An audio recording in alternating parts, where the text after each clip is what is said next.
Okay, and we're going to see how this works. So I've moved places. I'm in a different room of the house. Clearly, I'm still wearing the same sweatshirt because I don't care. I'm at home. I haven't gotten ready for work yet. I did my first live yesterday for the first time in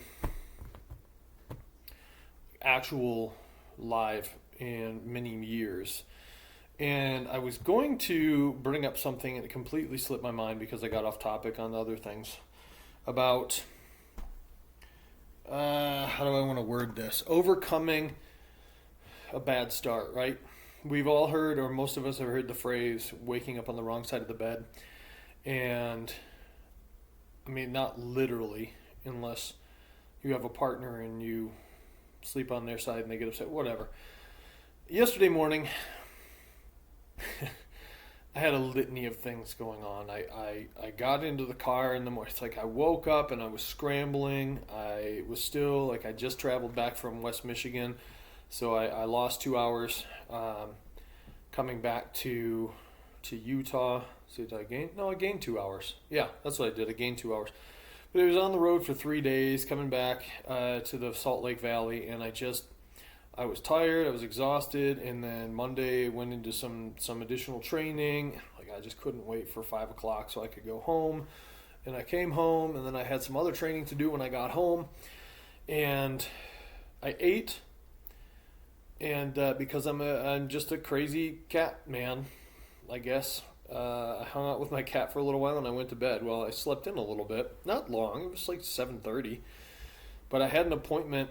I had to get out and be there and meet with some people at like 9:30 in the morning, and it was an hour drive. I'm like, all right, cool, 7:30, I got plenty of time. Did not have plenty of time. After morning routine, I cut actually quite a few things out. I get to the car and I realize it's 57 miles to where I go, and the little thing on my car says you have 53 miles left. Great, now I have to stop for gas. I'm like, all right, cool, we'll take the route. I go through another small town. There's got to be at least one gas station. Can't find the gas station. Anyway, stepping back for a minute, I start up the car and I realize I had forgotten that my rear defroster doesn't work on the car. So now I have, and it was parked outside, so it's just a glaze of frost over the entire car.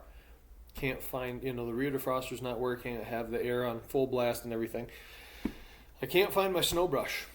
No idea where it is. So I go into the garage and I look in the other car and I find it. Like, all right, there it is. Thank God. Because I thought, like, I'm in the car. I'm already stressed out because I'm going to be late to my appointment.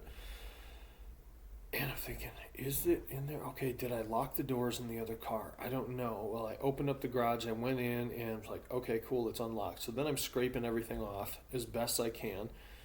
And I'm thinking, what can I do to fix this? Now I'm pissed off because the car I just got 2.5 months ago, the rear defroster's not working. Great, that's awesome, perfect, brand new car for me. Defroster's not working. Not enough fuel to get to where I'm going, so I'm on top of those two things. I'm going to be late, and then I let it all get to me, and then I plug in the address on the because all newer cars, last 10, 15 years or whatever, have navigation. Well, it doesn't register the address because it's a new community and that address didn't exist apparently. Like, come on, man. So then I plug it into my phone. I set it on my little holder, and as I'm driving. Like, I forgot to bring a charger for my phone completely. And for work, I have an iPad. There's no chargers in this car. Completely forgot about them.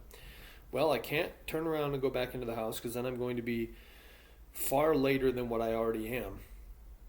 And I'm letting the stress get to me to the max. And I'm like, I made a commitment in 2026. I'm going to spend the majority of my time listening to podcasts to help me understand and learn and grow my faith, and podcasts to help me be a better leader and a better business person for sales and for leadership. And I start going and I'm listening to this podcast and I'm angry because all I want to do is like, ugh!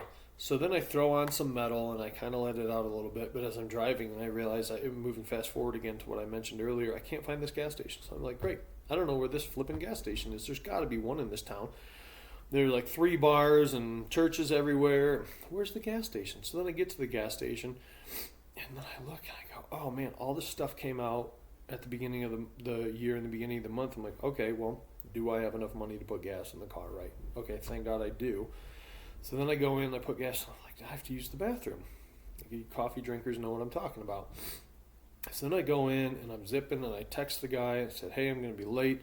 And I'm driving. Like, I'm so frustrated. And then I'm about 2 miles away from my destination, and my business partner I'm supposed to be meeting says, hey, we finished up here. We're going to go to another location. I'm like, great. Meet me here. So I go to this other gas station. I get out. I'm like, I have to use the bathroom. How is this possible? I already used the bathroom. It's only like 45 minutes later. I drink a lot of water. I drink a lot of coffee. And I'm just irritated because now I'm like, what am I going to do? I need to figure this out. I need to sell this car. I need to sell one of my cars. A whole different story on that. My whole point is I just got more and more angry. So while I'm driving and I'm meeting these guys to do an install job, I just go, you know what? I haven't done any box breathing in a while. So I say a good prayer, like, Lord, please help me to not be stressed. Just trust that things are going to work out. Everything's going to be okay. I'm not going to, nobody's going to get me in trouble. I'm not going to lose any credibility or brownie points or whatever you want to call it. Start to feel a little bit better. Pause, I go from music back to the podcast, and then I start, okay, box breathing. If you don't know what it is, you breathe in for a select amount of time. You hold that breath for the same amount of time. You exhale for that amount of time, and then you hold your exhale for that time. So I do 5-second intervals. So in for 5, hold for 5, exhale for 5, and you don't completely drain your lungs you drain it most of the way, and then you hold that for 5 seconds, and you do that in cycles. I have an app on my phone. I didn't put it on because I knew I wouldn't be able to focus because I'm driving and stuff. I do like 3 or 4 cycles. Okay, good. I start to feel better. And as I'm going through the day and working with these installers, before I connect with my sales team later, I'm just thinking, man, oh man, I get a message from one of the sales trainers, hey, how's it going? And I have to just, hey, this is what it is. And then, some of my close family, they text me almost daily and like, here's what it is. Just pray for me. I'm having a really rough morning. What it all amounted to is, first of all, my lack of accountability, because the night before, Monday night, I knew I was stressed, I knew I was tired, and I knew I just wanted to go to bed, but I also had a pretty good idea that I was going to need to get gas in the morning. Well, due to my, I don't even want to call it exhaustion because I wasn't quite there, but just desired, I was in the house just to stay in the house and then go to bed. I knew I should have gotten up earlier. If I had even 30 minutes earlier, it would have been okay. Nope. So I more was angry at the situation to start, and then I realized it was my fault. So it was my lack of accountability and preparation. So the reason for telling you this is a lot of times we will get really angry and really upset at things that happened. And it's understandable if things are out of your control to be upset, to be angry, disappointed, whatever it is about those things. That's a whole nother topic. We'll cover that another time. But what I recognized yesterday was it was all my fault. Every piece of that was my fault. Didn't have the snow brush in the car. Didn't realize, didn't get up early enough to get to the gas station and make it to my appointment on time. Didn't realize that it was going to frost over because I didn't look at the weather. I mean, going from Michigan back to Utah, I mean, when I got back here on Sunday night, it was in the 50s. And when I left Michigan, maybe it was in the 20s. So I'm like, okay, cool. It'll be in the 40s, but it got cold enough. It's my fault. I didn't look at the weather. Therefore, I didn't prepare with the snow rush. And I didn't prepare to be out there early enough to scrape off the windows. Didn't go to the gas station. Slept in, hit snooze a couple times. Just, all of it snowballed, and it's my fault. So in my effort for accountability and realizing it's my fault, I really just got mad at myself. And I realized that's not a healthy and a happy way to start first week back at work after the new year, or any time for that matter, but especially the new year, new me, all of this stuff that everybody talks about. It was my fault.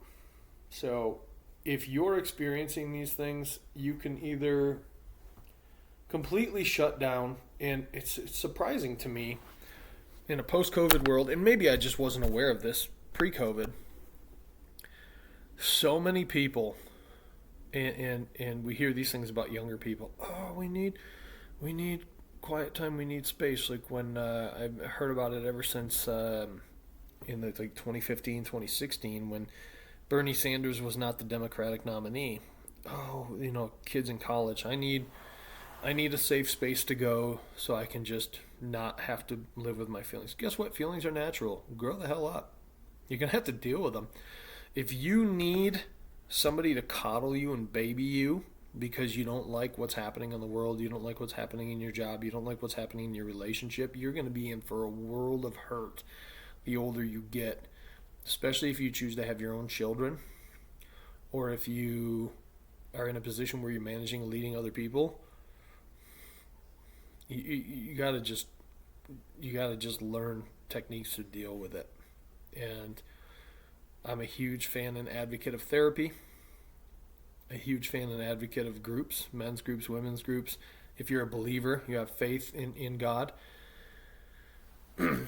having a close-knit group of friends who can support you, pray for you, listen to you, vent to you, that's fine. But you can't, I could easily have just gone, screw it, the day's ruined, I'm going to go home. And this was all before 9 o'clock in the morning. I could have, in my opinion, if I were weak-willed and didn't know how to deal with things, just gone home. Screw it, I'm done, over for the day. I'm going to sit with my cat, I'm going to go to the store and buy some ice cream and just cry to myself. No, I'm not a child. We don't do those things as adults. I'm not saying absorb it and hold it inside, but you still have to be an adult. You still have to be productive. You still have to do things. At the end of the day, it was my fault. I chose to not go home and just wallow in my own self-pity and hope that tomorrow will be a better day. I pushed through it. I did what I needed to do. I got through it. I had a wonderful day. Had a great day. Came home. Had plenty of time when I got home. I made a commitment to myself to do certain things in the new year, and I started off on the right foot. So my whole point is, first of all, you need to be accountable to yourself, and you need to be prepared. If you're not prepared, things are probably going to go wrong if it's in your control. Out of your control, there's nothing you can do if it's somebody else's fault, if it's something like that. Somebody else causes something to happen, but if you look in the mirror and you say, yeah, it's probably my fault, well, then how can you be better prepared next time? And number two, if things start to hit the fan, the poop hits the fan, you still have to deal with it. You can't just go cry in a pillow and ruin your whole day. Crying into a pillow is not a bad thing, but if you cry into a pillow and then you're like, well, now that I'm here and I'm crying into it, I might as well just stay home and just hopefully somebody else will do it, right? No. You have to be a leader to yourself and step up your game and do what's right. So that's what I wanted to share with you. I didn't let it ruin my day. What did it cost me like 45 minutes of my day was like, meh. But there's 24 hours in a day.